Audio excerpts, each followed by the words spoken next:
Além de extremamente envergonhada, Raquel estava incrédula com o que acabou de ouvir. Porém, o mais importante para ela agora era como essas garotas sabiam disso. As garotas continuavam a debater, pensando que Agem realmente parecia meio estranho ultimamente, seguindo Raquel para todos os cantos o dia todo. E ouvindo isso, Raquel não fica nem um pouco feliz, pois elas estavam espalhando esse boato apenas por estarem no mesmo grupo.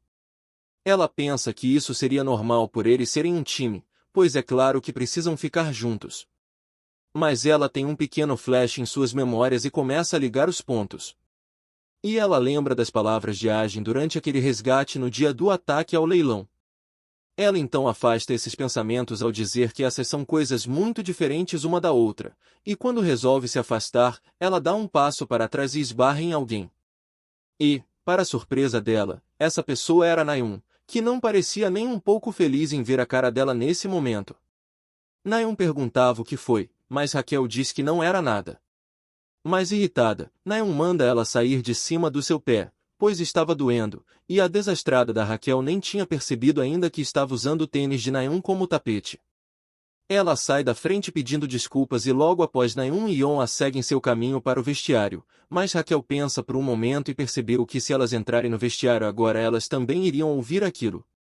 E para seu azar, a primeira coisa que aconteceu após elas entrarem no vestiário foi as fofoqueiras perguntarem se elas estavam sabendo da fofoca recente. Sabendo disso, Raquel estava em pânico se perguntando o que vai fazer agora, pois se esse rumor ridículo continuar se espalhando, as coisas vão ficar estranhas. As garotas estavam prestes a falar o nome de Agem quando Raquel abre a porta com força, e a conversa rapidamente se encerra com a atenção sendo voltada inteiramente para ela. E mesmo com vergonha do que acabou de fazer, Raquel conseguiu atingir seus objetivos. As duas, percebendo a presença da Raquel, resolvem sair de lá com medo dela ter ouvido tudo, mas Naeun pede para elas terminarem o que estavam falando primeiro. E como se estivesse desesperada, ela pergunta o que tinha o Agem, mas ainda assim as duas não param, e depois de alguns minutos elas já estavam longe e Naeun ficava sem sua resposta. Raquel respirava aliviada por ter evitado que o boato sem sentido ter se espalhando ainda mais, enquanto Naeun estava furiosa por não conseguir ouvir o retosto da fofoca, mas Yeon ainda se mantinha atenta. Quando ela para pensar e pergunta a Raquel se ela também estava no time daquela pessoa, Raquel questiona a quem ela estava se referindo, e Naeun responde que ela estava falando do Agem. Naeun aproveita para dizer que Yeon parece não conseguir dizer o nome dele em voz alta, mas irritada, Yeon a fala que é totalmente capaz de falar o nome dele, mas mudando o assunto ela pergunta como foi, e Raquel estava em dúvida pois não sabia do que ela estava falando, mas com um rosto sorridente meio ameaçador, Yeon a pergunta se ela vai fingir que não sabe de nada, e pergunta se a guilda da família imperial já não tinha entrado em contato por causa disso, e ressalta que isso já era do conhecimento de todos. Yeon, suspirando, fala que não esperava que a família imperial gastaria seu contrato preliminar em um mero cadete do rank 334, pois isso não faria sentido a não ser que tivessem ficado malucos, mas ela entenderia se fosse recrutado por alguém que viu o que aquela pessoa estava escondendo. Porém, com essa conversa estranha entre as duas, Naeun estava completamente perdida se perguntando o que elas estavam falando. Raquel diz que não tem ideia do que Yeon estava falando, e fala que mesmo assim ela ainda estava no direito de contratá-lo, mas como uma cara amigável, Yeon diz que isso foi só uma brincadeira, apenas uma piadinha. Porém, Yeon ressalta que não é inteligente usar um privilégio assim sem cuidado, pois não seria nada bom para Raquel fazer inimigos de maneira tão desnecessária assim, uma clara ameaça, e Raquel não é tola, pois percebeu que era como se Yeon estivesse dizendo que Agem já pertence a ela, e que ela não deveria cruzar a linha. Raquel pensava que de qualquer maneira não iria insistir caso Agem recusasse o contrato, mas de alguma maneira ela está pensando no motivo que a fazia não querer perder para Yeon nessa discussão de agora. Convencida de que o recado foi dado, Yeon estava pensando que Raquel já tinha entendido as coisas. Ela então começa a dizer que estavam nessa situação por coincidência do destino e pergunta se Raquel não gostaria de ir ao quarto dela para jantar antes de sair, mas para a surpresa de Yeon Raquel diz que aceita, e diz que será um prazer aceitar esse convite. Alguns minutos depois, estamos de volta ao quarto de Yeon onde as meninas estavam sentadas em silêncio. Tanto Yeon quanto Raquel se encaravam sem trocar uma única palavra sequer, e a Nayun, que estava no meio disso tudo, se perguntava que atmosfera estranha era essa entre as duas, e pensa que deve ser por causa da conversa de antes que só elas duas entendiam. Voltando para Yeon-ah, ela estava pensando que aquela oferta foi apenas uma formalidade, e ela não pensava que Raquel aceitaria no final. E se perguntando o que se passa na cabeça dessa garota. Tentando contornar a situação estranha, Yeon-ah tenta oferecer suco para Raquel, mas a mesma recusa, o que faz a tensão entre as duas aumentar ainda mais e deixa o clima estranho ainda mais estranho, e a coitada da Nayun estava totalmente perdida no que estava acontecendo. Yeon-ah decide fazer algo e se levantando ela vai até uma mesa próxima e começa a servir um pouco de suco em uma taça. Ela então pede para fazer uma pergunta e questiona a Raquel de como ela ficou sabendo sobre ele, e se lembrando da ocasião durante os testes semestrais, Raquel responde que apenas acabou conhecendo por acaso, e Yeon aproveita para perguntar se Raquel sabe o motivo pelo qual Ajin esconde sua verdadeira força, surpreendendo a Raquel, porém ela não sabia ao certo a resposta para essa pergunta. Se gabando, Yeon fala que essa é realmente uma informação difícil de se conseguir, e a Nayun só ficava cada vez mais perdida na conversa, e ponderando em silêncio, Raquel percebe que é verdade que ela não conhece o passado de Ajin, nem tão pouco o motivo pelo qual ele está escondendo seus poderes, porém ela sabe que nada mudaria se ela soubesse dessas coisas, e ainda com um ar de superioridade, prossegue dizendo que é claro que mudaria, pois a essência do Estreito é a melhor guilda quando se trata de conseguir informações. Mas na verdade, Raquel fala que ela acredita que tem a vantagem, pois ela prefere que ele conte isso por iniciativa própria, em vez de certas pessoas que estão revirando toda a vida dele para conseguir essa informação.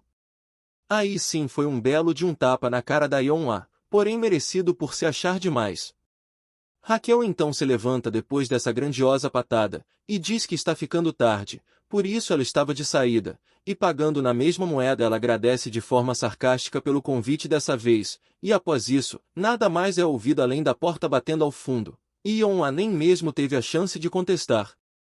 O silêncio permaneceu no quarto enquanto nem Nayun ou Yeon-ah sabiam o que falar, porém a Nayun, que ficou de fora da conversa o tempo todo, pergunta por que elas continuam falando coisas que ela não entende, e pede para falarem na língua dela. Mudando para um outro dia, podemos ver que agora estamos de volta à cafeteria, e duas outras cadetes estavam empolgadas, perguntando a Tomer se ela também estava sabendo do boato de Ajin gostar da Raquel. E como se não soubesse de nada, ela finge surpresa, como se fosse algo inédito de se ouvir. A garota loira diz que a Tomer não deve ter ouvido ainda porque é nova na academia, mas a Kubo tem estado um caos desde que a notícia começou a circular. E fazendo todo um teatro, a Tomer diz que não sabia disso, mas no fim das contas, ela sabia muito bem sobre isso, pois foi ela mesma que teve todo o trabalho de pesquisar e espalhar esse rumor. Porém, a garota de cabelo preto diz que tem uma opinião diferente e diz que Raquel e Ajin só estão andando juntos, e pergunta se não seria apenas porque estão no mesmo time. Ela até mesmo diz que assim que a Raquel se graduar na academia, ela se tornará capitã da Guarda Imperial, e ela pode estar apenas querendo fazer alguns aliados e nada mais. E a outra concorda, dizendo que isso poderia ser possível, já que Ajin recentemente subiu para o rank 334, e isso seria perfeito para a Guilda Imperial, que está na 40ª posição das melhores guildas. Mas a Tomer estava suando frio, pensando que isso não deveria estar acontecendo com seu plano. O plano dela consistia em se aproximar dos cadetes da Kubo e fazer com que eles espalhassem ainda mais o rumor, causando a separação de Ajin e Raquel. E nervosa, ela pensava que não poderiam deixar que o rumor morresse dessa maneira. A Tomer então vem com uma história de que onde há fumaça, há fogo, e as meninas pensam um pouco, se isso era sério. Tomer então pensa que precisa fazer com que essas garotas fiquem mais interessadas. Ela então inventa uma história de que já viu Ajin olhando para Raquel, e seus olhos estavam muito cheios de paixão. E vendo sua performance agora, ela pensava se essas duas iriam acreditar, mas impressionantemente as duas caem nessa e acreditam na história, dizendo que isso era bem legal. E Tomer agradecia por crianças dessa idade se interessarem tanto pelos problemas amorosos dos outros. A loira então pergunta se tinha mais alguma coisa, e Tomer começa a contar da vez em que eles foram na cafeteria. Enquanto isso, na tela de seu relógio, exibia uma frase de que a missão estava em progresso, e de repente mudamos para a tela de um laptop onde várias informações estavam exibidas, e quem as estava observando era Ajin. Que sabia antes que a Tomer estava aqui na Cubo por algum motivo, mas agora ele tinha certeza. Ele conta que na noite passada ele encontrou a Tomer perto da loja de conveniência, e ela se aproximou de Ajin de maneira bem amigável. Ela continuava falando enquanto Ajin pensava que vem encontrando com ela muito mais que o normal nos últimos dias, mas naquele dia Ajin notou que o relógio da Tomer parecia ter algo de estranho. E realmente tinha algo de errado, ele parecia real, porém não tinha como ela conseguir enganar os olhos dele. Ajin, que já estava desconfiado, fez um grampo no relógio de Tomer, e no fim, ele descobriu todas as mensagens com as ordens e instruções, confirmando que o alvo realmente era Raquel. Contente, Ajin fala que foram 80 pH para que ela não percebesse que foi hackeada, mas no fim conseguiu boas informações, e nesse momento Tomer nem deve imaginar que estava vazando os próprios planos, e enquanto Ajin estava distraído, uma nova mensagem aparece. A mensagem informava sobre a aula de quarta-feira que seria uma competição de relíquias falsa, no centro de distribuição na área B3 no subterrâneo, e um item seria colocado lá às 11 da manhã. Ajin pensava que isso aconteceria amanhã. Ele pensa que não tinha muito tempo então teria que ser rápido, porém uma mensagem repentina chega para ele. Olhando a mensagem que tinha uma imagem anexada, ele se perguntava quem o mandou isso, e na mensagem alguém pedia para ajudá-la a fazer uma coisa, e por um momento Ajin pensou que fosse a Raquel, mas na verdade não era ela. Olhando a pessoa que mandou a mensagem, vemos que Naeun tinha uma aparência acabada, e não era para menos, pois ela estava estudando, e não conseguia entender nada do que se passava nesses livros. Ela já tinha estudado o livro inteiro, e não conseguia resolver nada disso. Ela pensa que essa droga de análise de fenômenos 2 só tinham cálculos e mais cálculos infinitos, e era tanto cálculo que a cabeça de Naeun já estava para explodir. Ela olha para frente e percebe Raquel sentada estudando também, porém aparentemente sem nenhuma dificuldade. Depois de um tempo ela olhava para o relógio, aparentemente cogitando usar alguma coisa, porém desiste enquanto suspira, e Naeun pensa que isso está tão difícil que até a Raquel tinha dificuldade. Ela apoia a cabeça com a mão e pensa que isso deveria ser moleza para o Ajin fazer, e ela olhava seu relógio meio inclinada a pedir ajuda.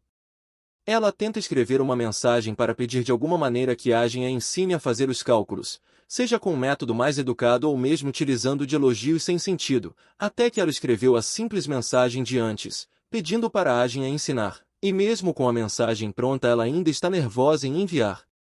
Ela finalmente toma coragem para enviar a mensagem, e pensa que já sabe a resposta, porém só estava pedindo conselhos para ter certeza se estava certo. Depois daquilo, 20 longos minutos já haviam se passado, e Naeun encarava seu relógio se perguntando se Ajin a tinha ignorado. Ela se levanta com raiva se perguntando se Ajin pensava que ele era o único a quem ela poderia pedir ajuda, porém ela tem uma surpresa quando seu relógio apita com a notificação de uma mensagem, e ela chega a ficar corada de expectativa na mensagem. Voltando para Ajin, ele diz que demorou bastante pois estava escrevendo uma resposta que a Naeun poderia entender, e ele pensa que ela realmente dava tudo de si em tudo o que faz, e foi do mesmo jeito na última apresentação, e ele pensa que ela poderá se tornar uma heroína melhor que seu irmão no futuro, porém Ajin já estava tão acostumado com a vida nesse mundo que se esqueceu de sua realidade. Ajin se lembra de Shai Jin-yoon, que mesmo estando em coma agora por ter se tornado a semente de um demônio, ele se tornará um demônio logo após o período de incubação passar. A preocupação quanto a isso é que atualmente não existem muitos heróis fortes o bastante para derrotá-lo, mas a maior dúvida é quanto tempo ele ainda vai permanecer dormindo, e Ajin resoluto de não deixar que isso aconteça pensa que vai ter que fazer algo antes que isso aconteça. O problema de Ajin no momento é que ele é o único que sabe do estado atual de Shai Jin-yoon, o que significa que ninguém pode o ajudar, e com sua força atual, seria impossível chegar perto dele por iniciativa própria, a não ser, é claro, que ele esteja sob um disfarce. E ele rapidamente se lembra da proposta da chefe, e ele se lembra do dia na masmorra com Sulio que a chefe fez a proposta para ele entrar na sua guilda.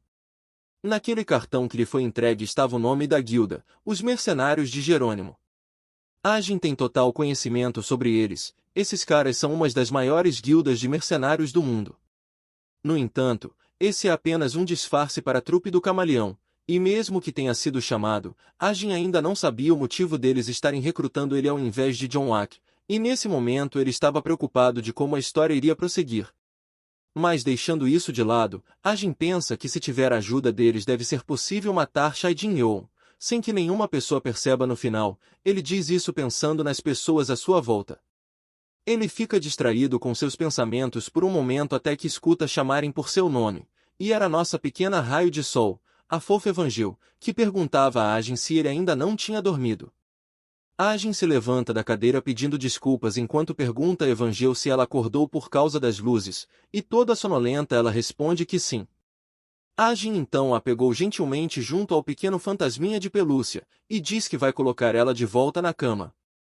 Enquanto levava sua filha de volta para a cama, Ajin pensava que deveria se acalmar um pouco, e lembra que o período de incubação de uma semente demoníaca é de aproximadamente 5 a 6 anos, e se levar isso em consideração ainda falta um ano até isso acontecer, e olhando para o cartão ele diz que tem certeza de que há uma maneira de resolver isso. Voltando à academia, o instrutor estava à frente dos alunos, dizendo que eles já deveriam estar cientes, pois a aula de hoje será uma guerra de relíquias falsas.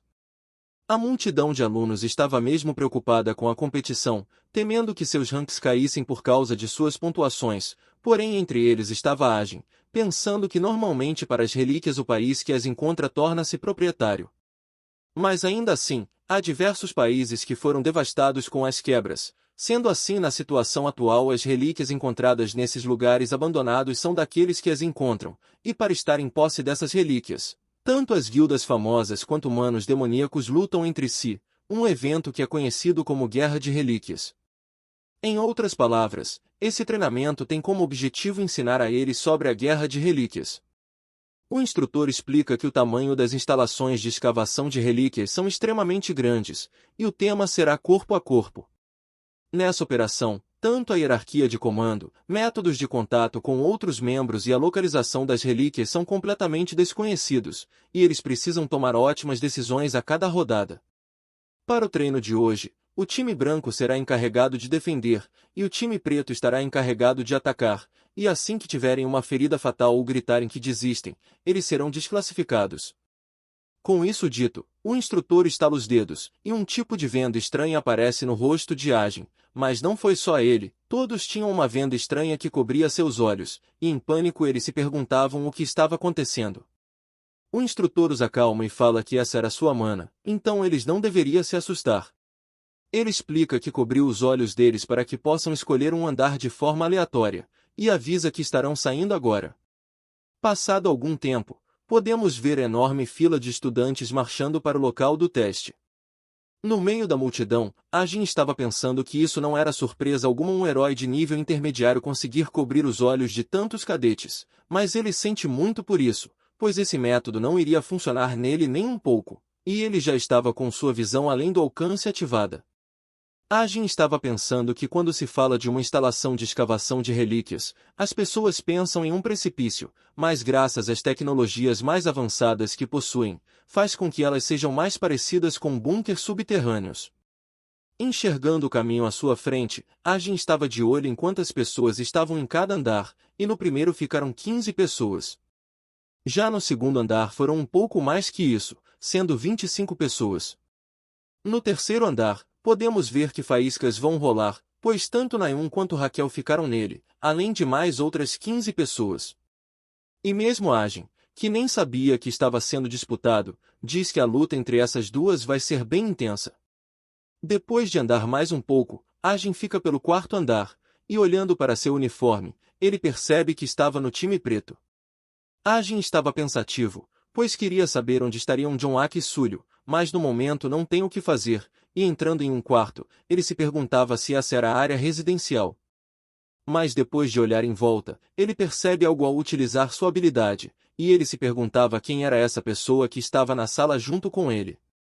Mas infelizmente ele teria que descobrir depois, pois agora o instrutor estava dando início ao exame. Ele anuncia que as localizações já foram designadas para todos os cadetes, explica que cada relíquia estará guardada por um NPC ou estará se mexendo, e como explicado anteriormente o time branco defende enquanto o time preto tenta roubar as relíquias. Com as funções novamente especificadas, ele diz que a contagem para o início vai começar, e assim a porta frente à Agem se abre. Com isso, a contagem se inicia, 5, 4, 3, 2, 1, e assim é dada a largada para o início do exame. Agem nem perde tempo e já saca sua arma, pensando que a relíquia que a Tomer deve coletar está na área B3, do andar mais baixo. Ele se lembra que o andar mais baixo é o subterrâneo 7, mas isso era verdadeiramente complicado, pois agora que ele parou para ver, a pessoa à frente da sua sala era Yeon-ah, e por um azar ou uma coincidência do destino, ela estava no time branco, e para passar por esse corredor não havia outro caminho senão o que ela estava. Do lado de fora, estava Yeon-ah, dizendo saber que tinha alguém lá dentro, e ele fala que poderia ouvi-la muito bem. Meio convencida, ela joga seu cabelo para o lado e pergunta qual time ele estava, já avisando que ela estava no time branco, mas infelizmente ela não teve qualquer resposta, o que fez ela deduzir que a pessoa lá dentro estava no time preto. Ela já vai abrindo a porta enquanto diz que sente muito por ele ter encontrado com ela logo no começo, e enquanto a porta abria, ela falava para ele pensar nisso como a falta de sorte dele. Mas depois a porta se abre por completo, um ar de espanto toma seu rosto, pois a pessoa que ela estava meio que ameaçando esse tempo todo era, na verdade, Agem. Ao ver seu adversário, Yeon-ah estava completamente paralisada, e Agem não sabia o motivo do piripaque da Yeon-ah. E só de olhar para a cara dela, ele podia perceber que de alguma forma ela parecia muito tensa. A coitada da Yeon-ah, na verdade, estava quase entrando em pânico, pois não esperava que seu primeiro adversário fosse ele. Agem então levanta seu braço, e percebendo imediatamente, Yeon-ah se coloca em alerta, e sacando seu chicote, ela grita para Agem não tentar nada estúpido. Mas o Agem mesmo não entendia nada, pois ele só estava tentando se coçar um pouco e nada mais. Enquanto isso, Yeon-ah está pensativa, pois mesmo que a arma de Agem seja algo comum, ela ainda é capaz de produzir um ataque forte o bastante para penetrar uma energia de proteção. Enquanto pensa no que deveria fazer nessas horas, ela cogitava se deveria lutar ou fazer outra coisa, mas olhando para fora, ela percebe que o corredor atrás dela só vai por uma direção, e não importa o quanto ela corra, ainda estará na área de disparo. Meio apreensiva, ela pensa que precisava se concentrar, pois essa poderia ser uma oportunidade para ela. Até agora, ela só tinha estimado as habilidades de Agem através de observações, e essa era a oportunidade perfeita para ver as capacidades dele em primeira mão, e assim finalmente descobrir o quão forte ele realmente é. Agem estava prestes a quebrar o clima estranho e chamar por Yeon-ah, quando um objeto se aproxima dele rapidamente, e isso, na verdade, foi um ataque que Yeon-ah fez com seu chicote. Ela conseguiu desarmar Agem com esse golpe surpresa. Depois que a arma de Agem voou de suas mãos, Yeon-ah foi rápido o suficiente para pegá-la no ar usando seu chicote. Depois dessa performance toda, ela está com a arma de Agem em suas mãos, suspirando. Ela está feliz, pois não pensava que conseguiria desarmá-lo tão facilmente, e olhando para Agem que parecia desnorteado, ela se perguntava se ele era só isso. Ela já ia se gabando para Agem, dizendo que ele não poderia fazer nada contra ela sem uma arma. Porém, percebendo o alívio de peso em sua mão, ela olha e magicamente a pistola tinha desaparecido. Vendo que Agem já estava de posse de sua arma novamente, ela pergunta quando foi que ele a pegou de volta, e Agem diz que foi agora mesmo. Yeon olhava para essa cena, dizendo que nem mesmo viu ele se mexendo, e pergunta se ele por acaso usou mana, e Agem fala que foi uma coisa assim, mas um mágico nunca revela seus truques.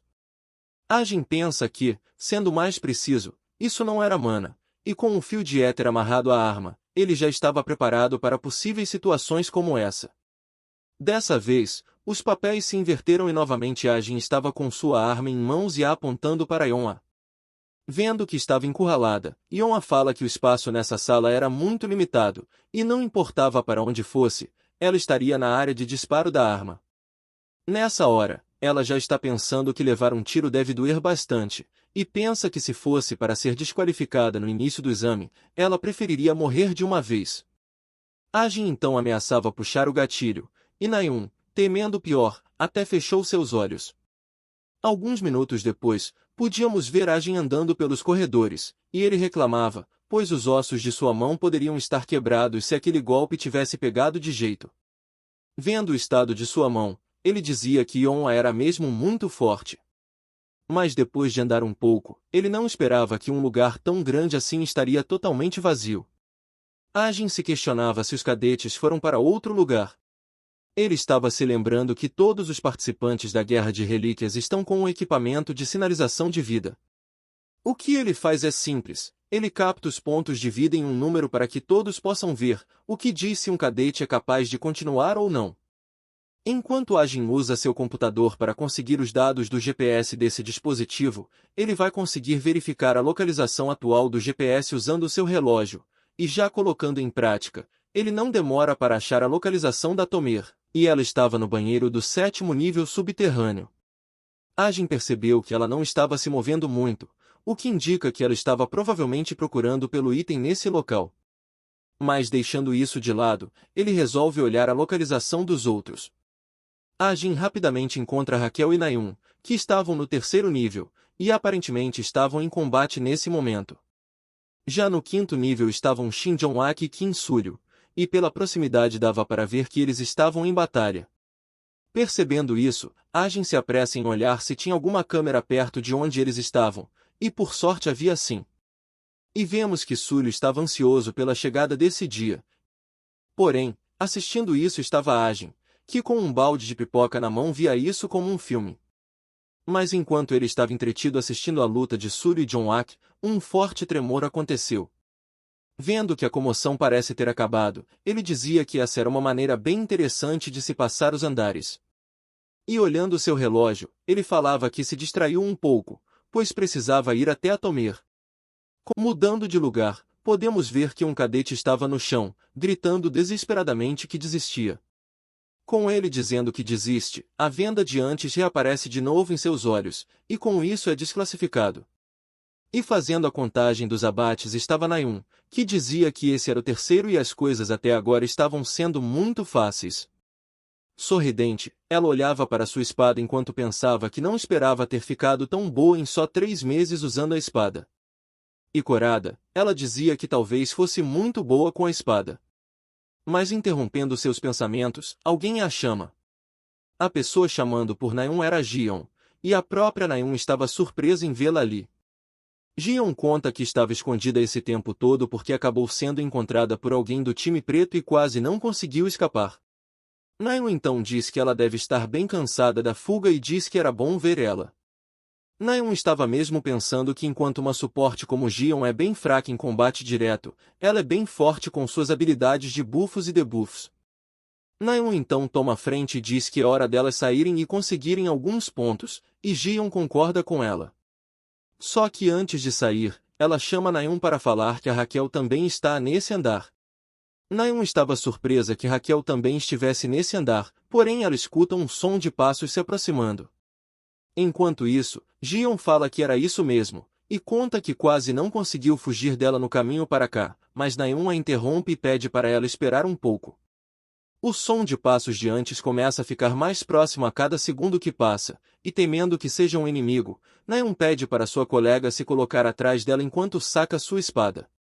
Mas no fim das contas, acontece uma surpresa bem diferente do que ela esperava, e nenhuma das duas podia acreditar no que viam, pois Yeon estava completamente acabada na frente das escadas enquanto chamava por Naeun. Naeun vai até Yeon, perguntando por que ela estava tão suada, e pergunta se por acaso ela encontrou alguém.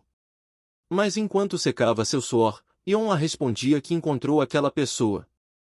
Naeun pergunta se ela estava falando do Ajin, e toda intrometida, Jion pergunta se Yeon derrotou o Ajin no caminho para cá, já que o rank dela era maior que o dele. Voltando ao momento antes de Ajin sair do quarto, Yeon estava com seus olhos fechados esperando levar um tiro. Porém, recebeu uma leve batida no braço, e Ajin na verdade tinha passado por ela, dizendo que a guerra tinha acabado de começar, e fala para ela pegar leve. E como se não fosse nada, ele seguiu seu caminho tranquilamente enquanto Yeon só podia olhar ele indo embora. Voltando ao agora, Yeon estava meio com vergonha, dizendo que ainda não derrotou ele, porém ela pensava que quem quase foi eliminado naquele momento foi ela. Naeun pergunta o que Ajin estaria fazendo, e Yeon responde que ele provavelmente estaria fazendo reconhecimento ou algo assim. Jion, então fala que ele pode estar procurando pela Raquel. Naeun questiona do porquê ele faria isso. E Gion solta a bomba de que Ajin gosta da Raquel, uma surpresa tanto para Yeon quanto para Naeun. Só que para Naeun, essa notícia foi como se um raio a tivesse atingido naquele exato momento. Naeun pergunta o que ela tinha acabado de dizer, mas Gion conta que esse é um rumor que tem se espalhando na Cubo nos últimos dias. Mas Yeon acaba com a graça da Gion, dizendo que isso era mentira mais sem sentido que já ouviu. Mas na verdade, ela estava querendo desviar a atenção desse assunto, pois essa guerra de relíquias falsas é muito importante para formar a maior parte de suas notas. Por isso, elas não podem perder tempo discutindo sobre rumores absurdos. Yeon então muda o foco da conversa e pergunta se ela já tinha encontrado a localização da relíquia. E Gion mostra um pequeno cubo, dizendo que achou uma no caminho para cá. Yeon a fala que isso é muito bom, e fala para voltarem até o primeiro andar agora mesmo. Porém, Naeun ainda está atônita com a notícia que acabou de receber. Antes de subirem, Naeun chama por Gion e fala que, como Yeon a tinha dito antes, isso não deve ser verdade, e esse rumor deve ter se espalhado por causa deles estarem no mesmo time. E Gion fala que pode ser, mas muitas pessoas estão falando sobre isso, então deve ter alguma verdade nisso tudo. Mas Naeun insiste que não deve ter nenhuma verdade nisso, e ela tem certeza disso. Porém, Yeon-a, que é um pouco mais perceptiva, já sacou tudo. A conversa estava realmente indo bem entre as garotas, quando algo do alto chama a atenção de Yeon-a, e de repente surgem 5 feixes de luz que vinham em sua direção. Naeun então diz para Gion tomar cuidado, e com um movimento de seu chicote, Yeon-a dispersa todas as flechas que teriam atingido Gion. As garotas estavam preocupadas se Yeon-a estava bem, porém ela fala que está bem e que isso não seria problema. Mas ela volta sua atenção para o alto, e Naeun, que já parecia bem irritada, se volta perguntando quem foram os safados que tentaram atacar pelas costas. Momentos depois, os agressores aparecem na parte mais alta da sala, e para nossa surpresa, era Raquel junto de um pequeno esquadrão de cadetes. Naeun se surpreende com a aparição de Raquel, mas pergunta que tipo de emboscada covarde era essa. Mas sem dar bola para o que sua rival amorosa disse, ela aponta sua espada como uma verdadeira comandante e diz para todos atacarem. E assim, todo um esquadrão de cadetes parte para cima da equipe de Naeun. Yeon a toma a frente de comando e diz a Gion para ela se esconder por enquanto, e ela obedece imediatamente. Porém, suas tentativas de fuga são frustradas quando um pessoal que estava na parte alta dispara uma flecha em direção a ela. Vendo sua companheira em problemas, Naeun se preocupa e volta sua atenção para ela por um momento. Mas dando um jeito nos atacantes, ela põe um pouco mais de força em sua espada para afastá-los. O garoto de cabelos brancos estava pensando que com eles dois aqui nem mesmo a Naeun poderá venceria, mas com um ar sério em sua voz, Naeun manda eles saírem, e os dois ficam sem entender o que ela queria dizer. Mas ela começa a usar sua aura enquanto diz que estava ocupada e manda eles saírem da frente. Enquanto Naeun cuidava dos outros dois, Yeon-a também estava tendo sua luta. Seu adversário estava pensando que Yeon-a estava fazendo de tudo para que não chegassem até a Gion, e ele se perguntava desde quando ela é de se sacrificar assim pelos outros. Mas rapidamente ele soma 2 mais 2 e diz a seus companheiros que talvez a Gion é quem esteja com a relíquia, e fala para dos encontrarem ela. E com isso, o segredinho do time Naeun vai pelo ralo. O arqueiro de antes que estava andando pelos cantos da sala diz que encontrou a Gion, e chegando mais perto, ele manda a garota entregar a relíquia. E vindo a toda velocidade, Naeun gruta para ele não ser tão afobado. Porém, quando ela estava correndo em direção a Gion, um corte passa por ela de repente. Vendo o estado em que o chão ficou, Naeun percebe que esse foi um ataque bem forte, e pensa que a única que pode lançar um ataque com essa força toda seria aquela garota. E falando da Raquel, a mesma já estava vindo para cima dela com um golpe, porém ela desvia por 1 milímetro do golpe sorrateiro da Raquel.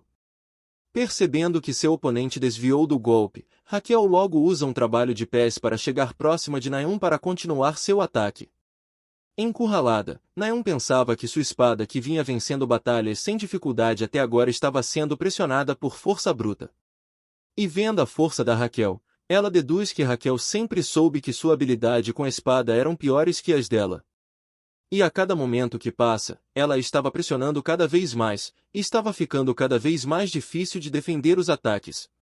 Irritada com o rumo da batalha, Naeun grita dizendo que isso tudo era uma droga, e manifestando sua aura ela pensava que dessa vez ela realmente não queria perder contra Raquel. E com um olhar determinado, ela aponta sua espada em direção a Raquel, e logo em seguida vemos uma aura verde que deixa um rastro de aura para trás, fazendo Raquel ter que se esquivar do golpe. Raquel percebe que com esse último movimento ela pôde sentir que a energia da Naeun mudou de repente. Ela percebeu que a mana da Naeun era realmente impressionante, porém ela ainda não tinha experiência a usando. Ela pensava que, em vez de contra-atacar, ela precisa desviar e esperar uma oportunidade. Porém, ela não contava com um passo de mau jeito, e vendo isso ela estava sem acreditar. Porém, Naeun via essa brecha como uma oportunidade, e com um enorme golpe de aura carregado, Naeun vinha com um corte de cima para baixo, perguntando onde estava a atenção da princesinha. E ao fim dessa frase, um estrondo é ouvido acompanhado de uma enorme cortina de poeira. Mas felizmente, Raquel conseguiu escapar dessa, e isso de agora foi perigoso. Porém, ela pensava em encurtar a distância entre elas mais uma vez, só que algo inesperado acontece depois desse forte ataque, e um som de algo se quebrando podia ser ouvido. E podíamos ver o olhar surpreso no rosto da Raquel, mas não só dela como de Naeun e de todos os outros que estavam participando da luta, pois com o impacto do último golpe, o chão não suportou a pressão e cedeu, levando Raquel para baixo consigo. E preocupados com o bem-estar de sua colega, todos gritavam pelo nome da Raquel. Como assim chegamos ao fim de mais um vídeo e você ainda não deixou seu gostei e se inscreveu? Já vai deixando o seu like ou se inscrevendo para ajudar o canal a atingir a meta de 10.000 inscritos, e não se esqueçam de deixar seu comentário pedindo a continuação ou sua teoria para os próximos capítulos, e muito obrigado a todos que me acompanharam em mais um vídeo. Um abraço a todos e até a próxima.